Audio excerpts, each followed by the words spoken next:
Tom Platz. Welcome to Hollywood, California, Universal Studios, site of the 1988 Mr. Olympia contest. Bodybuilders from all over the world are here to compete tonight for the Mr. Olympia contest, bodybuilding's most prestigious event. The favorite tonight, of course, is Mr. Olympia Lee Haney. Lee Haney has won it 4 times in a row. Can he win it 5 times? And can he ever dream of coming close to matching Arnold Schwarzenegger's record of winning it 7 times? Sit down. Over the years, we heard a lot about the weights of the bodybuilders in the magazines, and there's a lot of speculation. This year, it's going to be official. You'll see them, and you'll know what they weigh. Take your seats, gentlemen. First bodybuilder, Rich Gaspari. Rich's focus this year was reducing his body weight over last year. He felt it was too heavy last year and it appeared too blocky on stage. And making his waist look smaller, he feels he'll be able to be more of a threat, more of a viable threat to Lee. 209.5 pounds. I'm going into this show going in the best that I can be, and that's what I want to do. I want to go in to this show with people saying, man, Gaspari looked phenomenal. Gaspari was the best shape I've ever seen him. You know, and to me, that's more satisfaction than winning this contest. But, you know, I was saying this the whole way training for this contest, but now it comes down to the wire, and I want to win. I want to win this thing bad.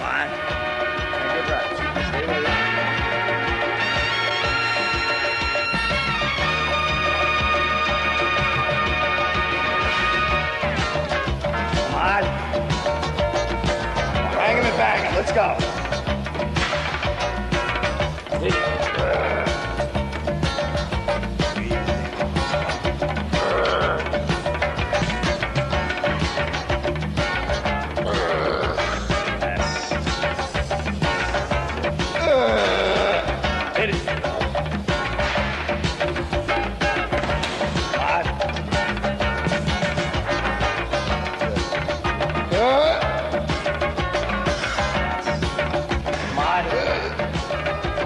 Let's go.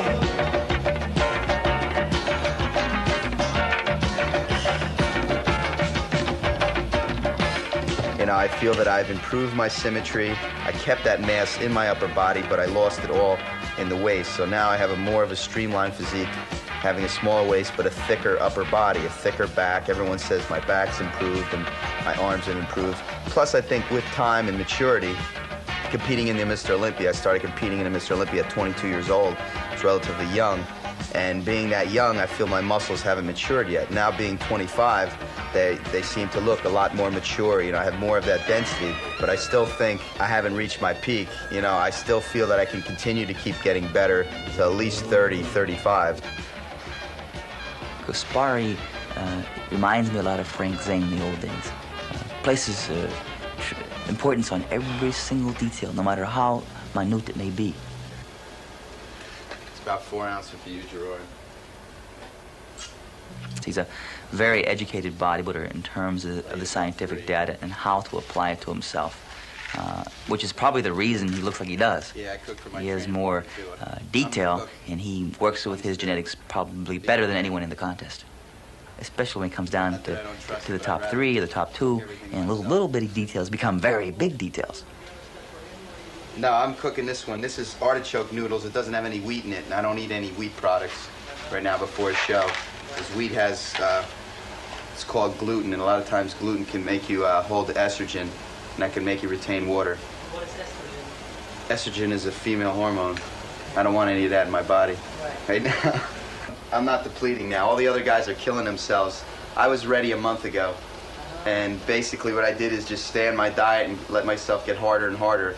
The week before a show, what I do is basically watch my sodium level the last 2 days before, and that's all I do. You know, I've been a pro now since 1984, and I've tried every diet, you know, carb depletion, sodium loading, carb loading, and the best diet for me is like everyone usually says, like a week out, I always look my best. If I go on a carb depletion, the only thing I'm going to do is end up eating my muscle away, and then I'm going to start carbing up. And if you don't carb up enough, you're going to end up looking flat for the show. If you carb up too much, you're going to end up holding water. So what I do is try to just stay on a steady calorie intake. And if it looks like I'm losing weight, I'll increase the calories. If it looks like I'm gaining weight, I'll decrease the calories. And that's basically what I do. The last week, I try to drink a lot of water. lot of distilled water to flush out any impurities in my body. The last 2 days I watched my sodium intake, mostly by cutting out foods like egg whites, which have a high amount of sodium, and that's about it 2 days before the show, and that's all I do. Well, my fish is cooking, steaming away, some orange roughy.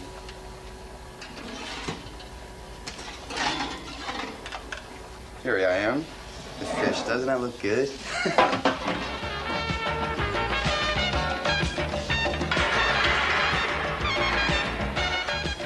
I set a new standard in the sport where you have to be almost ultra ripped, and it's to a point where now I have to live up to my standard. If I come in a show slightly off, even though I'm still more ripped than the other competitors, if I'm not Gaspari ripped, it means I'm smooth.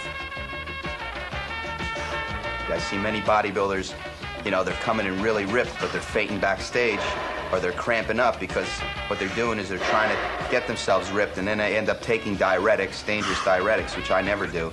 They lose all the water, their skin looks really tight, and they're ripped. But a lot of times, the day after a show, they start drinking and eating, and they'll blow up like balloons.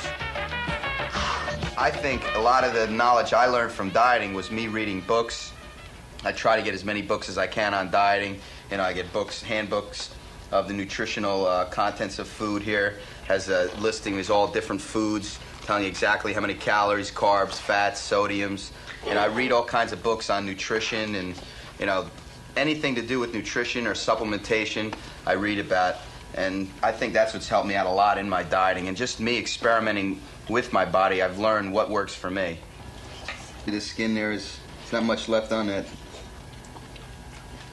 And usually this is the place where you hold water, because with gravity, you know, the water usually goes right down to your ankles. But you can see right here that there's no water that I'm holding now, and it's 5 days before the show. So I feel that I'm ready for this one. One thing I notice about Rich Gaspari is that he has a very strong center. He believes in Rich Gaspari, and he demands that Rich Gaspari be better than Rich Gaspari at all moments. And that, to me, is one of the definite trademarks of a champion.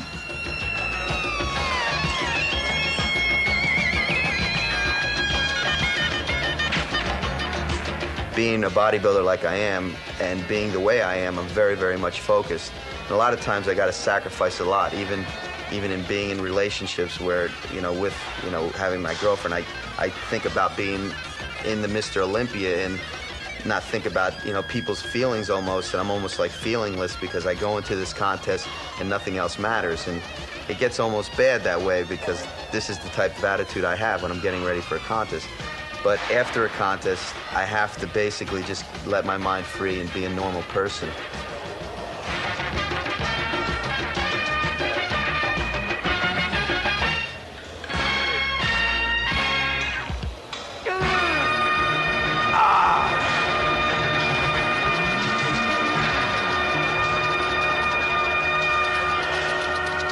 Hard as stone.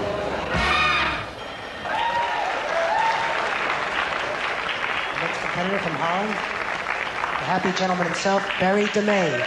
Barry DeMay. Barry's been training in California for the last month or two, maybe more. Barry DeMay. This guy looks ready. I've never seen him in this kind of condition. Want to take the microphone? This is interesting to note in Samir's history. He already is Mr. Olympia.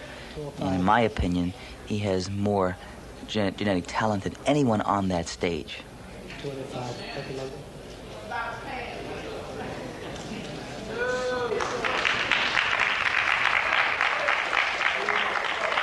What's up? We the Fat Boys. This is Samir P right here. We got Lee Haney inside, 4-time Mr. Olympia, and we go for the 5th time. We here to celebrate with him, you know what I'm saying? We helping him. Right, but he got a competition in there. He got Buff on here, you know what I'm saying? But Buff gonna win the Mr. Olympia contest. Right. Hey, Buff. Punch that eye, boy. No pain, no How gain. can he do that, man? I'm ready, man. How can he beat me? I allowed Lee Haney to win the Mr. Olympia. 1984, I said, Lee Haney, come on in. I made a major mistake. I said, welcome, Lee Haney, you can have the Olympia. And then I haven't competed with him for 3 consecutive years. Have you ever competed against him and won? I won. He won 1 and I won 1. And right now, the winner take it all, you know? So Lee Haney's animal kingdom would be ruled by a lion.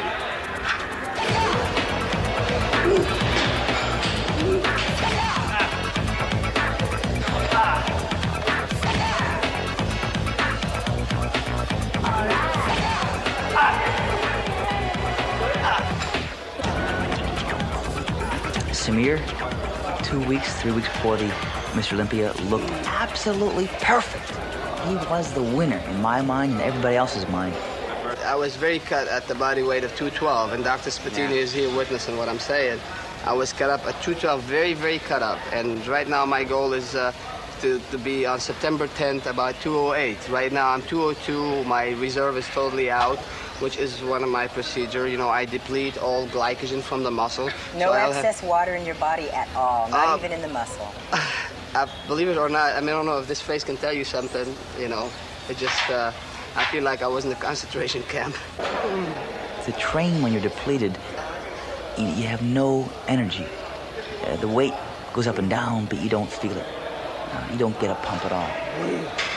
Depletion, as far as what it does to the mind, you don't have a lot of sugar, a lot of glycogen to the brain, and you get very tired and foggy, and you get confused. This depletion thing is difficult mentally. It's really weird, though. I hear it from so many people. Of course, I don't know if Tegan will share that with me. It's a human nature. When you can't have something, you want it. You know, when off season, I see the ice cream or the cake, I really don't care for it. But after 1 week of diet, Jesus Christ, I want it. Give me that. I want to eat anything. Haney has to train very hard. Has to be very, very ready to take a good second. Now that Mike Christian, who took 4th in last year's Mr. O, is out of the lineup, how do you think you're going to place next Saturday? Forget it. Mike Christian was never on my mind, and he'll never be. And as far as I'm concerned, he claimed that I bark and I don't bite, but who is he to say that I'm Mr. Olympia? He hasn't won nothing. To me, he hasn't beaten Lee Haney. He hasn't even taken one first spot from Lee Haney. When you want to open your mouth, you better be somebody before you talk. And so, you know, he was never on my mind. And I think he's a great champion, but definitely he's not in my caliber. You want to see the legs? Is that good enough? And that. And here's the calves. And here's another one. I've been with him prior to contests before, and we just, you know, we try to find different ways to release all the tension and stress that he's under, and just take things in stride. That's all you can do. Prepare meals for him and see to it that he has what he wants at the time he wants it, and I'm just there to help him whenever he needs my help. My wife and I were going to go to the health food store, pick up some low-sodium stuff, lima beans and special pastas and all these distilled water, little tricks that we do usually on nutrition. So we're on our way. Ralph Muller, he towers over the rest of the lineup. What is he, 6'7", I think? 288 pounds. 288 pounds. Our next competitor, Albert Beckers. Albert is our youngest competitor. Isn't it amazing how a guy that's 58 years old can look this good?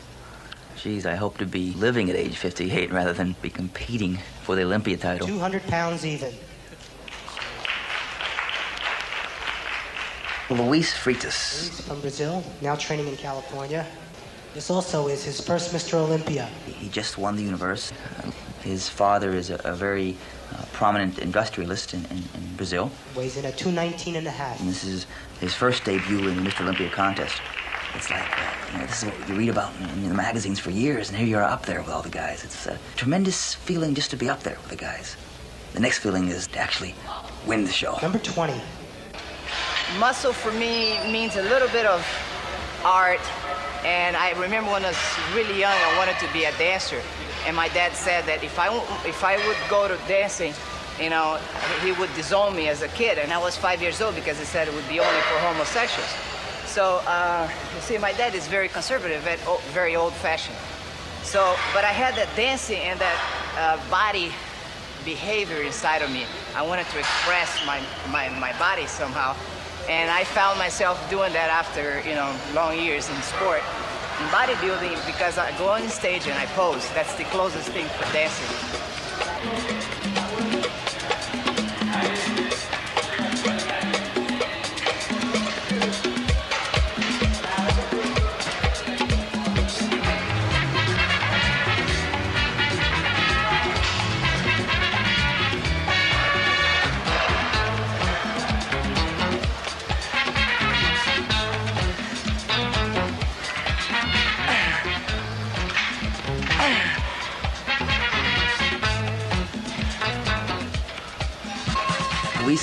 He's one of the kind of bodybuilder that I like to watch train. Energy would come from nowhere, and it'd keep going and going and going. It seemed like he was almost ready to quit, and there was no more energy left, and all of a sudden, more energy would come, and it'd keep going. It's a fun guy to watch train. Reminds me of Mike Menser. Reminds me of Casey Viator. Kind of guys that would just go when everyone else would quit.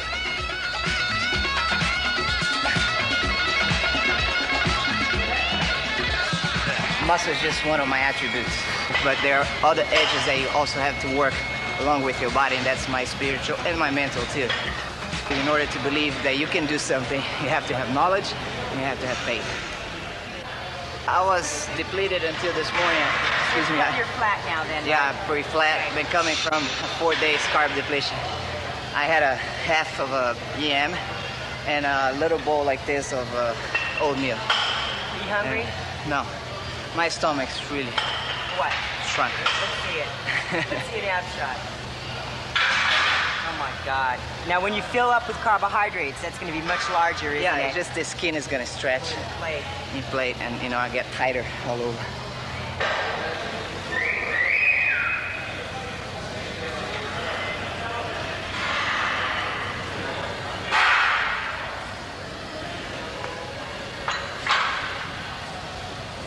You got it.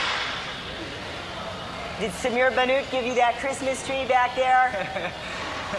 Yeah, now he's jealous about it. Well, Brian Buchanan, the smallest waistline I have ever seen on a guy that big. 210 pounds, 210. Our next competitor from France, Mr. Eduardo Kawak, 215 pounds. Eduardo Kawak. Each muscle looks like it's just packed on other muscles. It's a look as if he's ready to explode with power. There's no free space. There's no absence of muscle. It's almost too much at times. He came from the NABA Federation, by the way, over to the IFBB, and he was a tremendous pro champion in NABA. I was always impressed with his pictures from the NABA contest. I always looked at those pictures and I thought, my God, here's a guy that could do it. This is his best year. I mean, 1988, we see him finally coming into his own in the IFBB. He was unbelievable. I have never seen him look this good. And he can tell he knew it. He knew it, but when you look in his eye, he knew he was in shape. Now, here's a guy that I think has enough muscle to place in the top 10, most definitely, most substantially. He may have been overlooked by the judges. One interesting point about Eduardo's system of training is that he eats a phenomenal amount of food. I remember going to the island of Mauritius Island. I guest posed there one time. And before I went there, the first bodybuilder to visit that island was Eduardo. And everyone thought that, God, I'm a bodybuilder, so I must eat just like Eduardo did. And the truth is, I don't. I don't eat 12-day egg omelets. I eat maybe 2, okay? They were totally mystified by the fact that I didn't eat as much. Lee Labrada. I understand Lee has been spending time with Frank Zane in Palm Springs. Apparently, some last-minute advice took place this week between Frank and Lee. We'll see what happens on Saturday night. 176 pounds. The feeling I get when I watch Lee pose is that he is a master. every movement is a precision movement, and he has nothing to doubt, leaves no doubt in your mind that he is a professional, that he is a champion, and you should treat him as such. Next, our Black Prince, Mr. Robbie Robinson.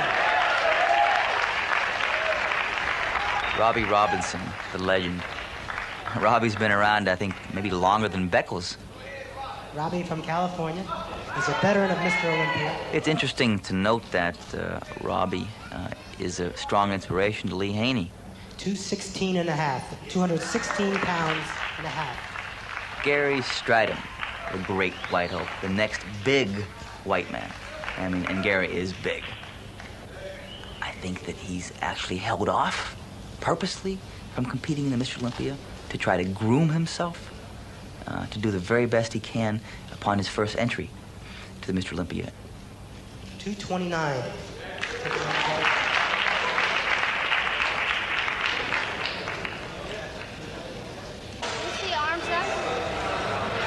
He's big, he's strong, he's ferocious, he has that kind of attitude.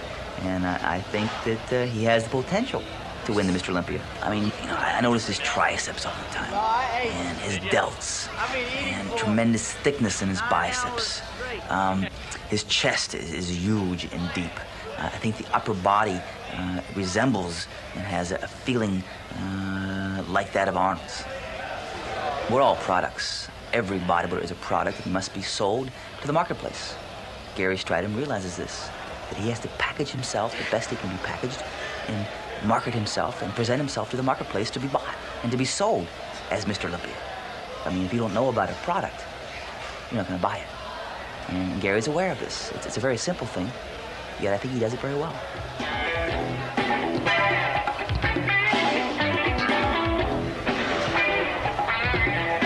Everything I've done leading up to this condition that I have has been 100% dedication. I've been dedicating my time in the gym and out of the gym towards my physique.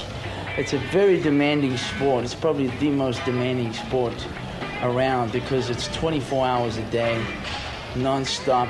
You take it wherever you go.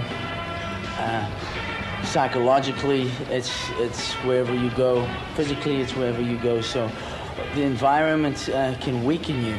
And there's so many people out there that are weak today, that don't have discipline, that can discourage you. So you got to surround yourself with positive people constantly. And this is what I've done. And I think this is the main contributions towards my success.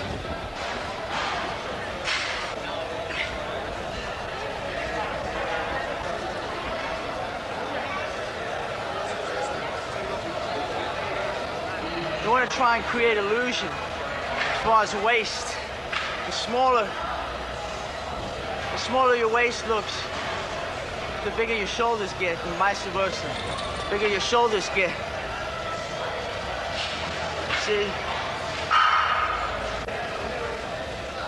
My training schedule pretty much is twice a day, 2 hours in the morning, 2 hours at night.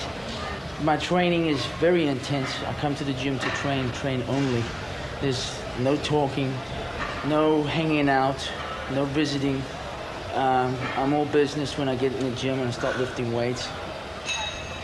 Diet, a lot of people ask me about diet. They ask me how much percent is diet, how much percent is training. Well, training is 100%, of course, but diet is the other 100%. There's no 20% or 50% one, 50% the other. I eat high carbohydrate, high protein diet, very low fat throughout the year.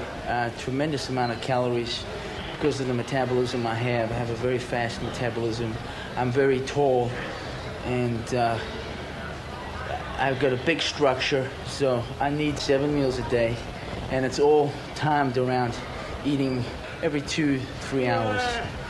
Pretty much got to be close to 1,000 calories each if I'm going to be eating 7,000 calories a day. I eat 7,000 in the off season and progressively bring it down to the lowest, which is anywhere between 3,500 and 4,000 calories pre-contest. Just to maintain, I practically got to eat 4,000 calories a day.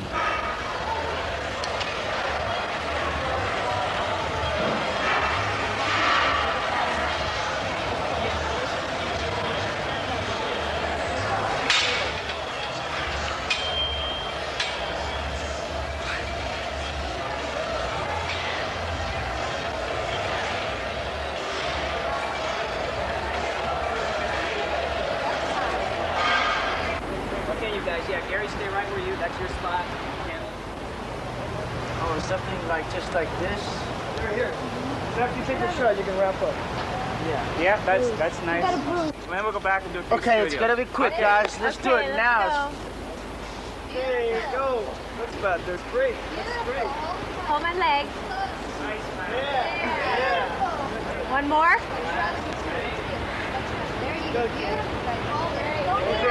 Cam, put your knee down. No knee.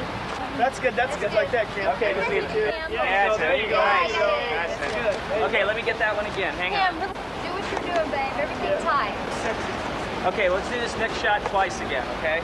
I'm right up here, not there. One. Yeah. Yeah, beautiful. Okay, Cam. Nice.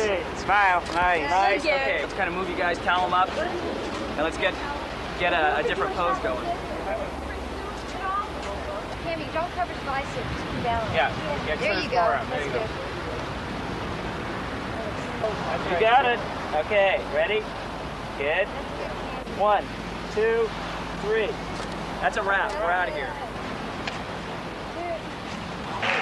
Sean Ray, one of our very young competitors, I think that he may very well be Mr. Olympia someday.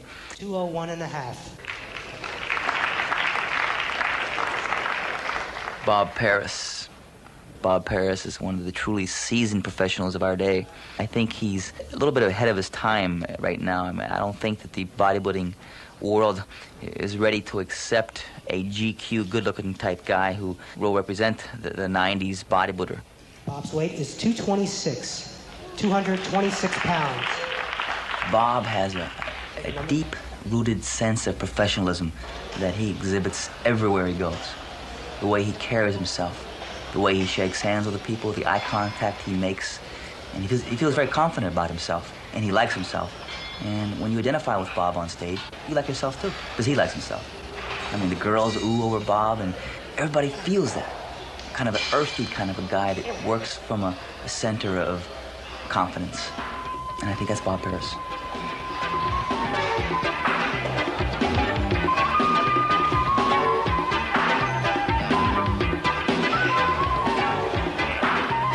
Bob's an artist molding a very pleasing physique. He reminds me of Steve Reeves, modern-day Steve Reeves.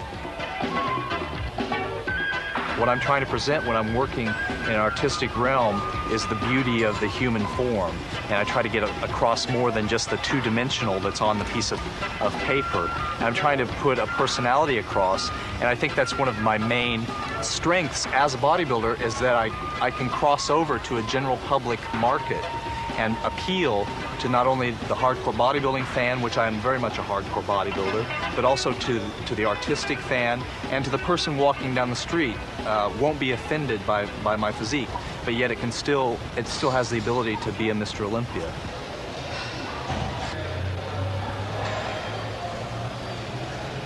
Obviously, I wouldn't be going through all of this if I didn't expect that I was going to win a competition, but I also train with a picture in my mind of the perfect physique as it relates to me. And so when I'm training, I'm picturing that perfect physique and trying to attain that. If that happens to coincide with what the judges want, then that's fantastic. But when it comes down to the bottom line, I guess in coming back to bodybuilding now and training again, my bottom line is to win the Mr. Olympia. I mean, that's the big draw that brings me back to it. Any of the guys who placed in the top 10 could very well win it someday. I mean, Bob Paris is no exception. Bob Paris would make a great Mr. Olympia. He'd be a great spokesman and a great representative. Although his time has not come yet. And I think that's one of the reasons he's back. Bob Paris announced retirement, and he's back. I think the reason is he's back is because he wasn't allowed, or he didn't allow himself to really tap his full potential. I was interested in pursuing some other activities and kind of burned out, kind of frustrated, feeling like I wasn't really advancing and had a real need to refresh myself in some way. Not in a bodybuilding sense, but inside myself. I need to grow some more. I just really appreciate the great support that all the fans have really shown.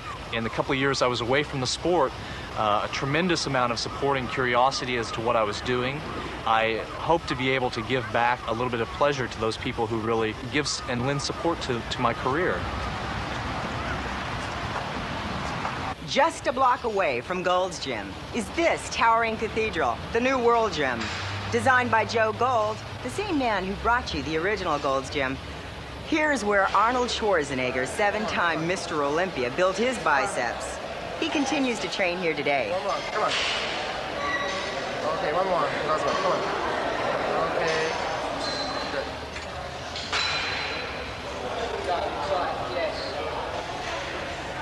Great. Victor Richards is probably the most awesome creature to walk the face of Venice and Santa Monica. To see him having lunch is a sight to be seen. When he grabs the fork and attempts to cut his steak, it's like his triceps ripple. It's what every bodybuilder dreams of looking like. I would say to win contests, he would need to have more polish, need to have more finesse. In fact, need to have experience walking on stage and posing. It's a different thing. There's a gym body and there's a stage body. Some bodybuilders look absolutely godlike in the gym, and then get on stage and all of a sudden they just don't look as good. How long have you been bodybuilding, Victor? I've been training for 5 to 6 years. You're known as Mr. Big to the whole world. Why isn't Victor Richards going into the Olympia? Because I believe before you could be able to compete with other people, you gotta be able to compete with yourself first. And I believe just like to learn more about other people, you gotta know who you are. I think too many people are so busy competing with other people instead of putting the time to learn who they are and competing with themselves first. I'm trying to perfect myself first before I could compete.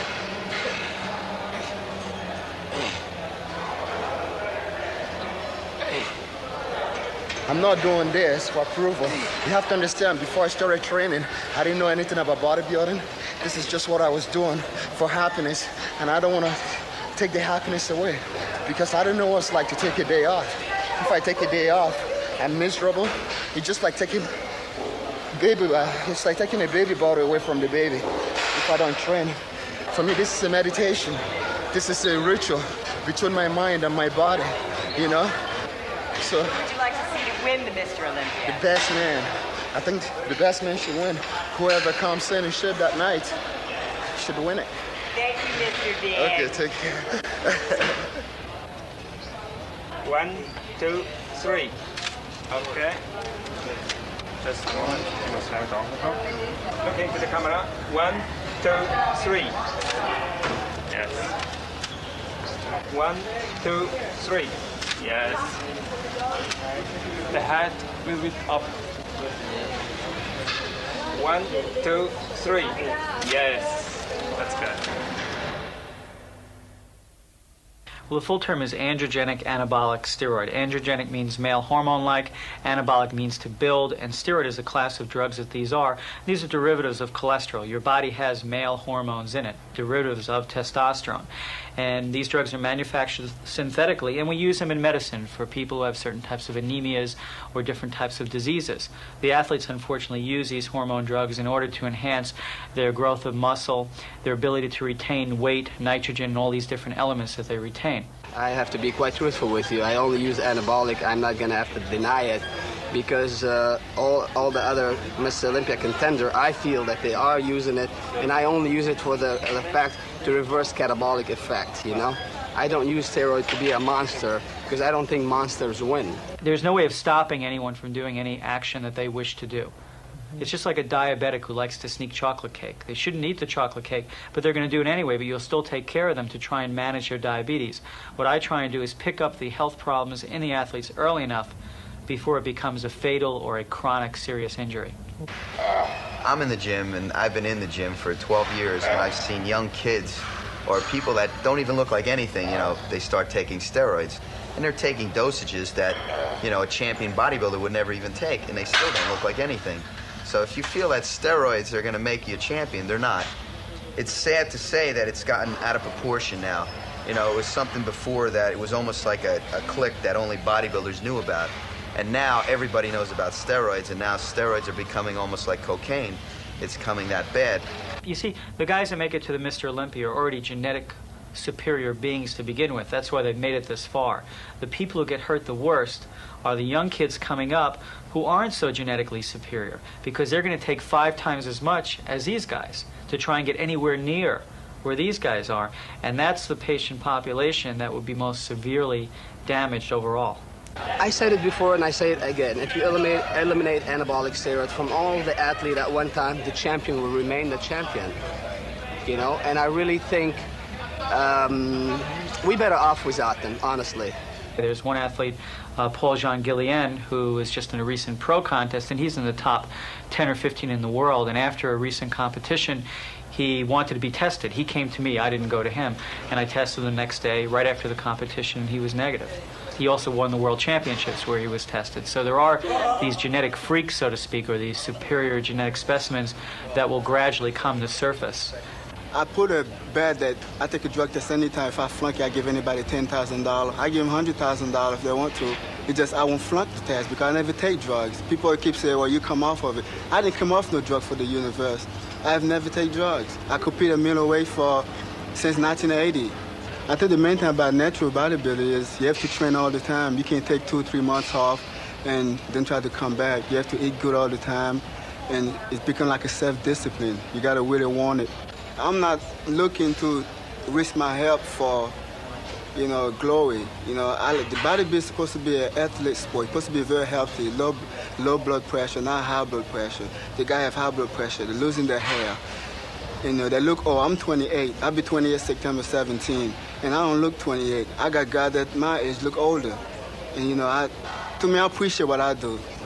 The drugs do work. That was a mistake the medical community made in that they said that the drugs do not enhance performance. The athletes knew they enhanced performance, so now when we tell them, well, the drugs will also hurt you, they say, well, you lied to us about this part. Why should we believe you about this part now?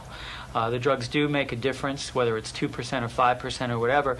There is a definitive advantage. However, they don't get to keep the advantage. For instance, an athlete takes these, he might shoot up quick, but it'll come down quick also, where an athlete that trains naturally will come up slower, go even beyond where the other athlete, and then stay at this high level for a longer period of time and begin a gradual decline. These athletes will burn out much earlier. When the bodybuilders of yesteryear did take steroids, they didn't take them in the massive dosages that the bodybuilders today are taking. Steroids are just a finishing touch for the bodybuilder, and the thing is, more is not better. So that's the thing on steroids. It's not the steroids that make a champion, but it's the hard training, the dedication, the dieting, the sacrifice, and the genetics that that person has, what makes that champion. Drugs ist ungefähr so viel. Hier, that's so what viel. drugs is? Und das ist Arbeit. Harte Arbeit. Schwere, harte Arbeit. Hard work, very hard work. And this is only drugs. If you asked me 4 years ago, I didn't think we'd ever get a handle on this program, and now we have a very firm handle on it. I think we're going to continue to increase the number of drug-tested competitions, and if we can get bodybuilding to become an Olympic sport, it'll open up all new avenues for the sport financially as well as socially, and I think we'll eventually get our drug testing up to the top levels. But it's going to take a lot of work, a lot of time, and a lot of money, and we'll see if the sport supports that.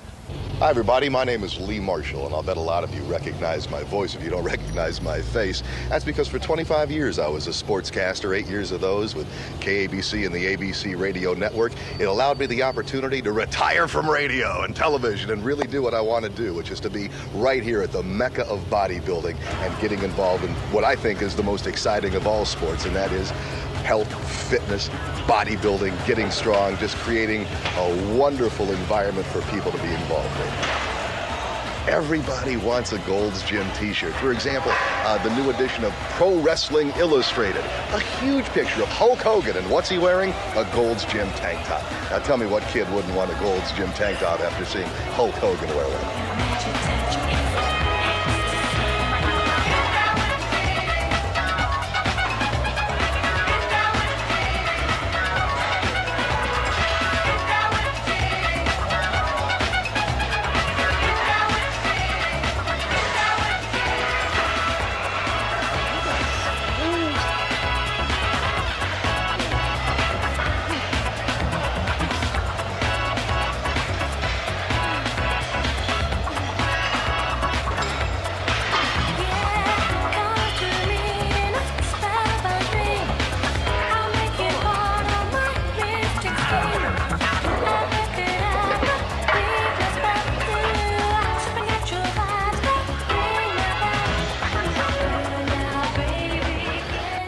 Mike Christian's one of the mascots here at Gold's Gym. Are you a little disappointed he won't be there? Yeah, I am, because I really thought Mike could win it. I really did. And it's not because he's, you know, he's one of the homeboys. Hey, they asked me, why didn't you go in Olympia this year? I said, I had to work legs today. I can't miss a leg day. They say I have weak legs, I can't miss a leg day. What the hell? Come on, baby. Back truck, baby. Come on. Come on, up forward. That's it. That's it. Come on, everything you got. Everything you got. There you go. There you go, yes. This is easy for you, man. Come on. Push it. Good. Beautiful. Come on, man. Don't quit on me now. You got to work a little harder than the other guy, man. A little harder. Come on. That's it. 5. That's it. Now you want it. 6. Come on. 7 again. Come on. 2. Easy. There you go. 3. Come on, Mike. Dig deep. Dig deep. Go a little further, man. Come on. A little further, Mike. Go past it. Come on. That's it. Everything. There you go. Give me another. Give me another when you want it. This is first place right here. That's it. Beautiful. Real nice. Really nice. That's the leg workout. Mike, it's easy to see who wears the pants in your family, so to speak. What got you to design these big-legged drawers? Well, I was wearing some other sweatpants that were very uncomfortable. The crotch was a little bit high. They fit very tight on guys with big thighs. Their thighs were very tight and uncomfortable. So I wanted to design some clothing wear that was very comfortable and looked different, crazy, wild, creative, part of Mike Christian. Show the world part of Instead of me asking you to drop your pants, Mike, how about just showing me some? Well, here's some of my wild and crazy creative colors. These are called the block. They're neon colors and very wild. They show the maps, and it's got like maps of the world. Indian tan here. I'm very happy, I'm very content now, even though I am a bit depressed that I'm not going into contest. The contest is 2 days away, and I'm starting to get a little depressed. But I think if my company's doing well, my family life is doing very well, and that's the important thing right now. Like I said, I have all my life to win Mr. Olympia, and I think I have what it takes to win the title. I'm very confident, I'm very secure, and I think security is the foundation before you can just go out and just go into a competition. You know, you have to have your mind and mentally be prepared for it. So that's what I'm working on now, and next year I plan on taking that title. I really believe I can take it. Whoever wins that title. Samir, Lee Haney, Bob Paris, you know, Sean Ray or whoever. But some people believe you could have done it this year, and the reason you dropped out is after you saw Samir Bannout's condition. Oh, wow, I've never heard that. Samir is looking very well, but he never worried me at all. Samir is 5'8". I'm 6'1". I think that answers the question. You got it. Squeeze tight there.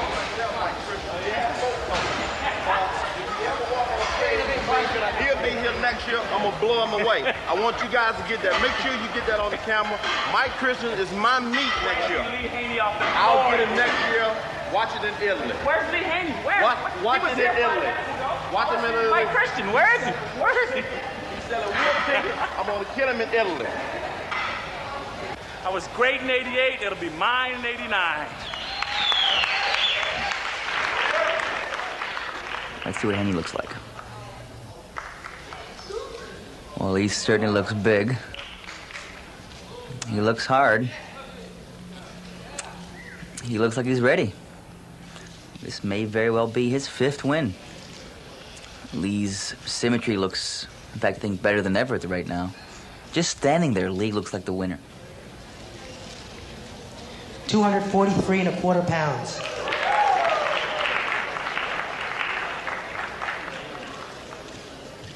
So you're leaving now? Yeah, I'm gonna run back and finish go ahead. carving up. Go ahead. How you doing, Ben? He say have a bite for me. Okay. Yeah. You're really cut up. You're gonna make it this time? Yeah, I'll make it this time. I think you've got the toughest competition in your life. I know, Barry. Yeah. May look incredible. Great. Yeah, he's only one. Yeah, he really is, isn't he? There's 4 or 5 others that knock your eyes out. It's tough. Okay, baby. Welcome number 1. Let's go. Nobody's how you made it to the top. Nobody's better, baby. That's how you made it to the top, baby. Right here. This is all those chumps like Mike Christian and Risky Sparrow and Samir Bannout. Let's go. Let's go. What it takes to win the Mr. Olympia is total, absolute commitment. It's difficult to beat Lee Haney when you are Lee Haney, you know? How many times can you do it? How many times can you hit that nail on the head before you break the board? Come on. It's you. Get out of here. All right. There's still another 45 on that. He we have our bags, purses, cases open, please. Who's your favorite for tonight? What is it? No video cameras? No video. Number 2 and 3? Barry Janae and Rich Costello. Lee Haney. Haney. Oh, Lee Haney, no question. Second and third. Second, probably guess Barry again. Third, watch for Barry DeMay. Looks better than he's ever looked.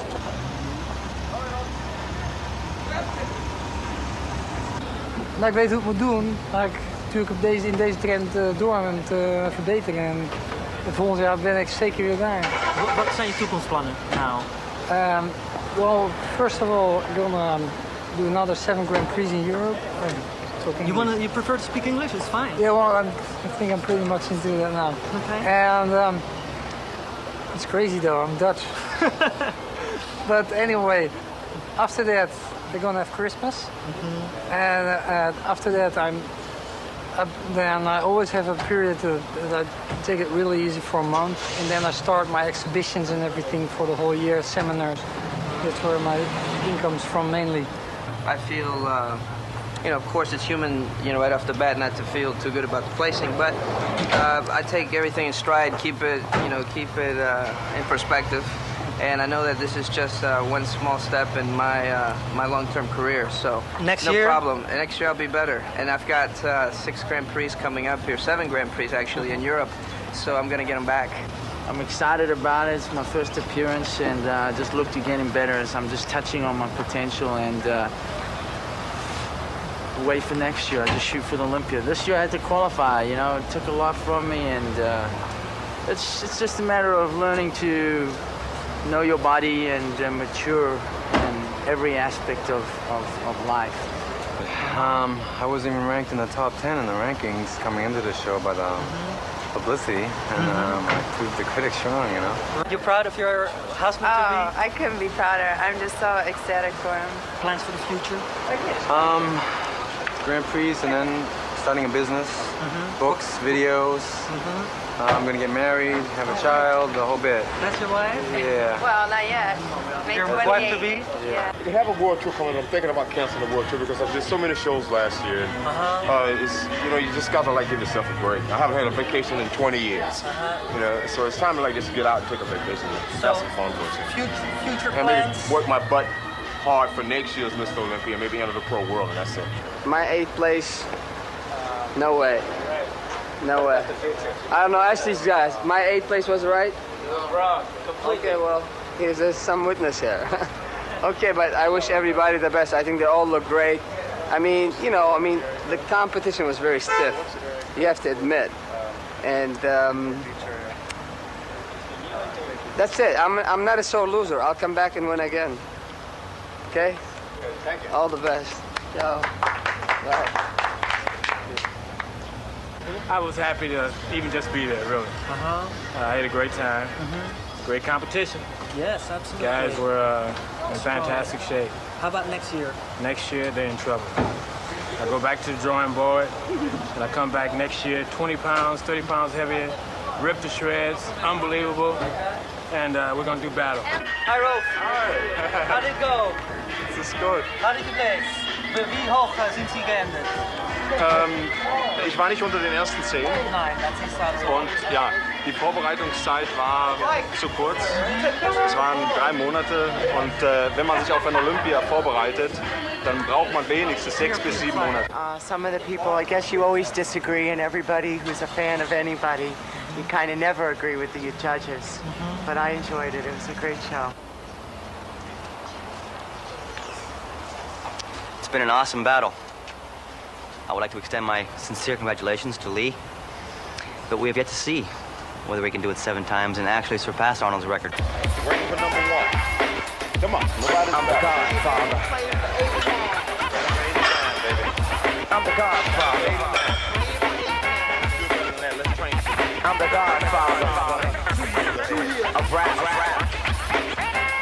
Well, let's get this straight, there's no contest. So now you people know and don't have to guess. I'm not the king of rap, not Lord, not Prince. I was a young kid rapping, I've been rocking ever since. I was just a young buck, I didn't care what MCs were in my way, they never uttered a butt. I'm the Godfather.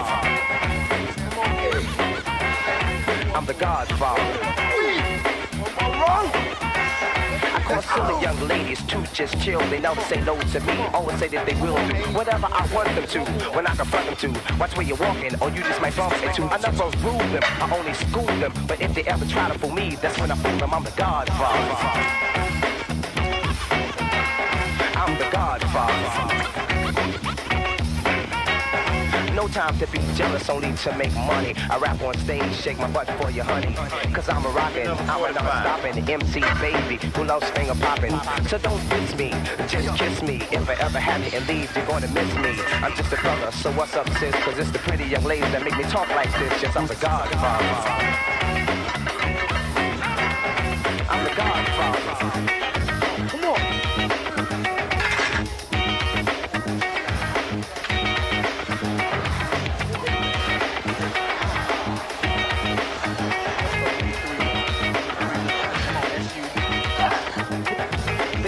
I'm an MC, some say that I'm a poet. I changed my style, people just didn't know it yet. I had to tell them, I might tell them, you mess with me and both of your eyes, I'll swallow. Well, like I'm a phone, I'm out to take charge. I've got a fish shines, crank a new car in my garage. All the ladies want to cruise me, they don't move me. See my bankroll, they want to try to use me, but I'm no fool.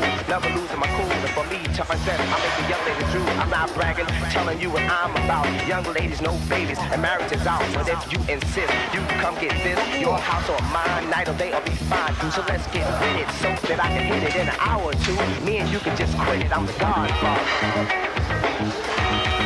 The name of the game is quality, not quantity. If more than one than the other, something's wrong. Lee has long muscle attachment sites. He has full-bellied muscles. His outstanding body part is definitely his back. And I remember walking on stage behind him on various occasions. His back takes up the whole front of you. You can't even see beyond him. It's sort of like walking on stage behind Ken Norton. It's like this massive body, this massive back is in front of me, and I can't see over it. It's like a big mountain moving. Lee has that same quality, and it's just like when you walk behind him, it's like you can't see anything else. It's like a big shadow in front of you. At 9 o'clock in the morning, if you play it, they'll call the cops. Yes, I'm the Godfather. I'm the Godfather.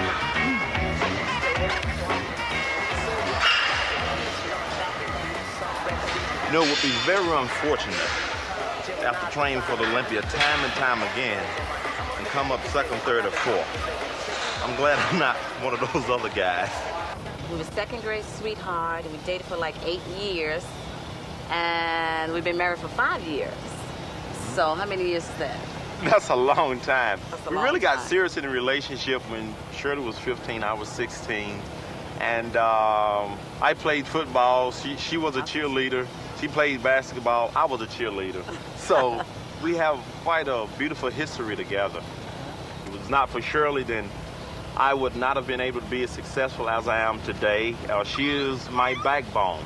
Shirley takes care of Lee Haney. She now takes care of Joshua, and she makes life and everything much more pleasant. And I'm very fortunate to have a wife such as Shirley.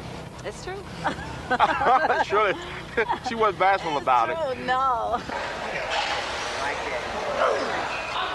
The intensity, I generally try to work towards preparing for the Olympia 12 months out of the year. The intensity starts to increase about 6 months away from the show. And then the final 12 weeks is when I really start to pour it on, because the body cannot withstand a great deal of punishment an entire 17, 18 weeks. So 12 weeks is very intense. The rest is also intense, but not mind-blowing. When I go towards building more quality in the muscle, the repetitions range anywhere between 10 to 15. 10 to 15. And the sets, I generally increase the sets by at least 2 per exercise. Come in close with me, baby. Hey! Come on, baby, let's go. 3 more, 3 more. Generally, I always use a good training partner, because when I want to force a couple of extra reps, it always pays to have someone there, and someone that is as intense as you are. If my training partner is not a plus for me, then I choose not to use one. This is it. This is the one I want. Let's go. A couple of years ago, there in Atlanta, when we were having a freedom march, the Klans there did stop the march and turn the freedom marchers around. And the whole nation and the world was appalled at what happened. And I felt an obligation to be there at that second march. And no matter what the cost was, I know that there was a certain amount of danger that I would have to face, but I could not lie there and sleep while other men risked their lives and their safety, and I sit around and reap the benefits of it. Because when it rains, it does not rain on one man's house. It rains on all men's house. I made it as a kid with a plastic set of dumbbells. You know, I didn't have a lot of finances. My family wasn't able to afford to send me to college. So I had both legs broken trying to get a football scholarship, in which I was successful at doing so, which helped pave the way for my education. Well, when you massage your arm a little, like you said, it helps flush away some of the lactic acid, give the muscle a chance to relax, recover for the next set. The guy that had the less genetic potential, but then had the biggest heart as far as the drive and the determination, I'd have to say Rich Sparrow. Because when Rich and I lived together and trained together back in 1984, I had no idea that he would blossom, become a competitive bodybuilder as he has now. It was beyond my wildest beliefs, and I lived with him. We lived together for a while, or he lived with me and my wife. And here he is knocking on my door for the past 3 years. And he had a lot less potential than a lot of the other pros that are now competing. But he had a lot more desire. Rich, he's tough. He's a monster. Rich he's one to be feared, you know, because he don't believe in giving up. Rich is a lot like me, but I feel that I'm overall more balanced. I have a better head for it. Rich is too intense, and too intense is not good. As far as Mike Christian is concerned, Mike is sometimes, he's wishy-washy. Sometimes he's a killer, next minute he's a pussycat. And he'll be a pussycat in Italy when I wipe him out.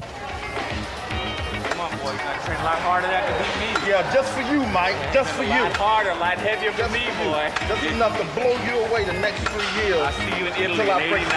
All right. Me and you, nobody else. When the dust settles, it's me and you, big boy. Okay, you better bring your lunch. Don't run from me.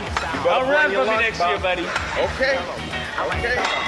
With me and both of your eyes, I swear I'm well like I'm a phone. I'm out to take charge. I got a space shot, make a new car, and my garage. All the things there's always a pecking order. The little peckers never mess with the big peckers. So I'm a rooster, and he's a chicken, so to speak. You gotta be a comedian. He's a damn good joker. One of the most important things that you want to do when preparing a posing routine is, number one, select music that fits your state of mind, music that becomes part of you. Because once the mixture of the two are together, that makes an unbeatable combination. It also makes a combination that creates an air of confidence, and that's very, very important. The judges can see that upon your face and also in your performance. I make sure that the poses that I choose are ones that will bring out the best in my physique, which is also one of the reasons why you never see Lee Haney doing any floor poses. A big guy don't need floor poses. That's only for midgets, okay? So in selection of your routine, make sure you select poses that are suitable to your physique. As far as overall genetic potential and overall shape of the physique, the only guy that I would look at closely would have to be Mike Christian. He has the size, he has the balance, but still his hunger and desire, I don't think is that of Lee Haney. I don't think he's as hungry as Lee Haney is. You know, I've proven time and time again that I can successfully defend my title under any odds, under any pressure. I'm 5'11 and a half, 250 pound competition weight. Arnold was 6'2", at 230, 235 pounds. And I have a more complete physique than he do. So, but there again, not to be taken too lightly, Arnold was way ahead of his time. And I think even if you were to compare the other contestant was Arnold today, he would still be far ahead of him.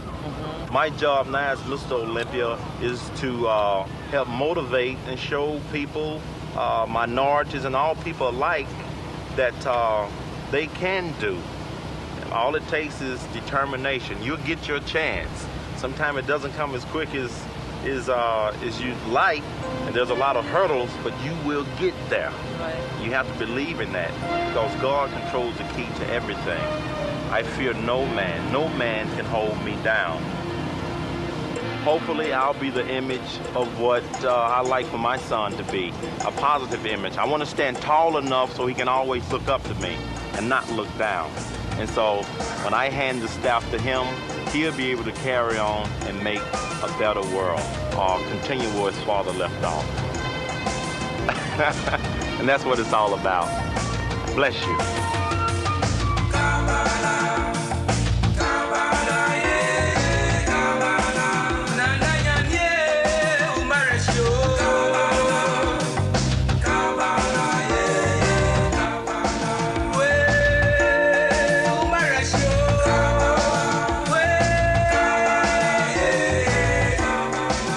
Train hard, be the best you can be, and always dare yourself to dream. I'll see you next year. This is Tom Platzer, Video 4. Bye-bye.